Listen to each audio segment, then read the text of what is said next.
پکار دا چې سړی د خپلې بیبي سره همداسې محبت وکړي چې کله هغه ښه مؤمنه ده، ښه حیاناکه ده، مسلمانه ده، ستا د عزت پوره خیال ساتي، ستا د کور خیال ساتي. نو داسې مه کوه چې یو معمولي غلطي ترې وشوله او به ته لوړ ته لاس کړي او ته لګې د هغې هغه پلار او نیکه او نسلونو پورې یادې او د هغې بېعزتۍ نه کوې. دا کار به نه کوې، دا ظلم دی. عرب چې و عرب د جاهلیت هغوی د زنانو سره ډېر ظلمونه کړي. دې وجې نه زه چې کله د سورة النساء درس کوم په خپله زه دې ملګرو ته وایم دې صورت ته ګورئ، دې ظلمونو ته. دا ظلمونه په تاسو پښتنو کې موجود دي. کم ظلمونه چې عربو د ښځې سره کړي دي د جاهلیت په زمانه کې د نبي علیه السلام دنیا ته راتلو نه مخکې، هغه ظلمونه زموږ پښتانه د خپلو ښځو او د زنانو سره کوي.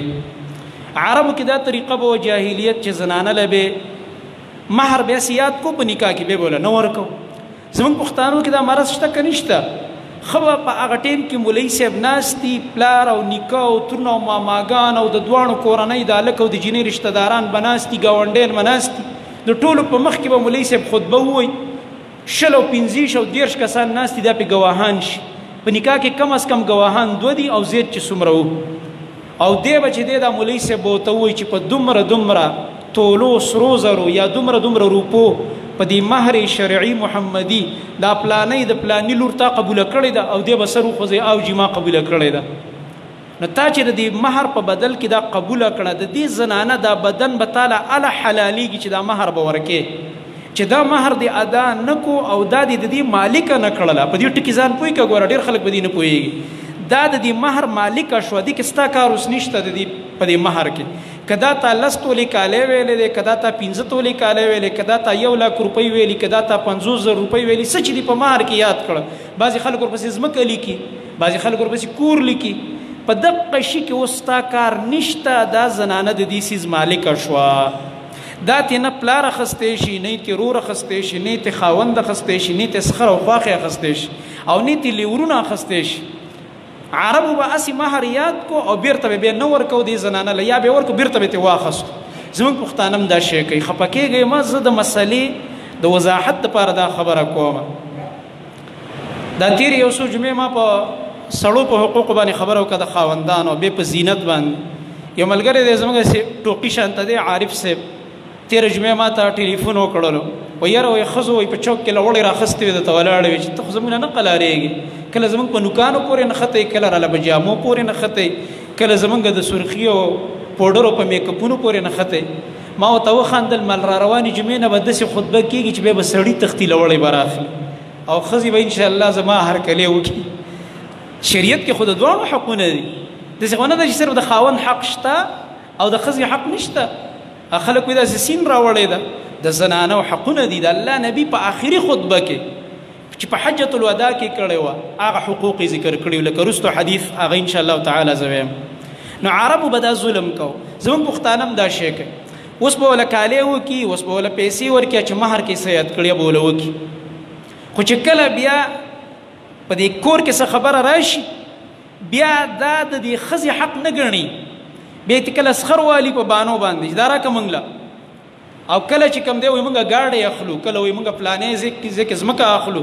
که ته ځمکه اخلې، که ته ګاډی اخلې او د دې ښځې نه دې څه واخیسته، د دې انګور نه دې سخر واخیسته یا دې خاوند واخیسته، دا پرې د دې قرض شو. دا ورسره دی امانت دی، قرض دی، بیرته به وله ورکوي. که ور یې نه کړه دا ټول کور مجرم دی او ظالمان دی او حرام یې وخوړل.